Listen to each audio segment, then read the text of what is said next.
He's been known to cure narcolepsy just by walking into a room. His organ donation card also lists his beard. He's a lover, not a fighter. But he's also a fighter, so don't get any ideas. He is the most interesting man in the world.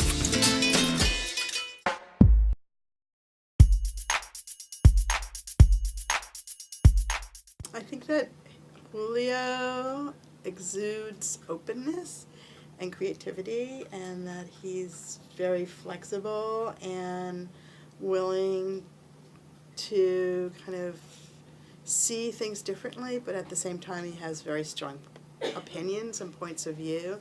So that combination, I think, is intriguing and makes him very charismatic. The question becomes, is Julio gay? And I always say, you know what? He's not gay. He's a curator. We have a saying in Spanish, pero la mira con cariño. You look at it with love. Yeah. And there it is.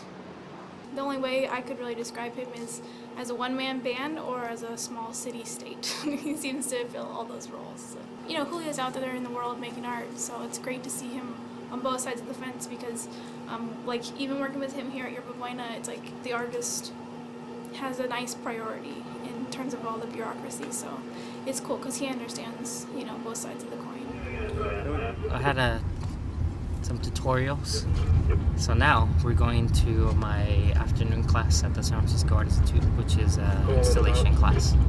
And Artemio, who's a Mexico City-based artist, is coming to give a lecture about his work. So that's what's happening. And we'll barely make it on time. The class starts at 4:15 and it's 4:08. So, yeah, maybe we'll have enough time to grab a drink or something. A refreshment, not a drink, you know what I mean. Just normally, I would be following Julio around and, you know, he would be here and I'd be doing stuff with him. Today, however, he had to take a pause from all the work, so what happened? Today's an atypical day. We're hanging out on Wednesdays, so I take care of him on Wednesdays and Jennifer goes to work, my wife. It's so cool to stay home once a week with Pradito and watch him grow.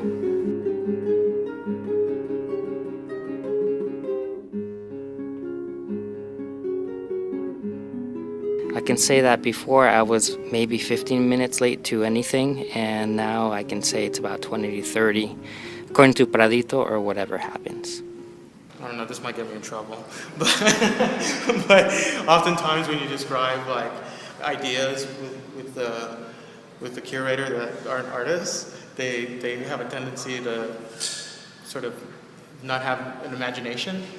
But with artists, you can like they can visualize it. So like, you know, the advantage with like Julio being an artist is like you can describe it and he can like grasp it. Julio is very much like, you know, like Kevin Bacon, you know, the 6 Degrees of Kevin Bacon, you know. For me, it's just kind of like, I think it's more like bewilderment. Like I don't know how he pulls it off.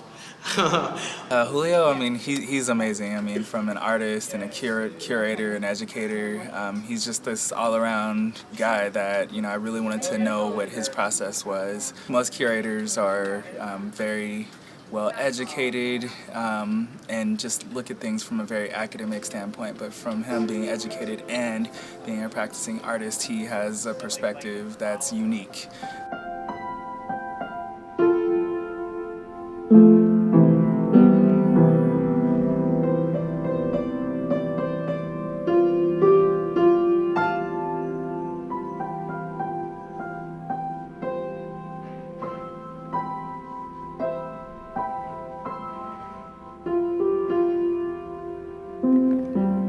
Next on YBCA Inside Out.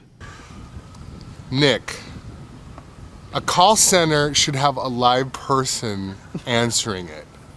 And we are now at Armistead Maupin's place, your dream invitee, and there's no envelope here. Now ask yourself, in this situation, what would Miss Suarez do?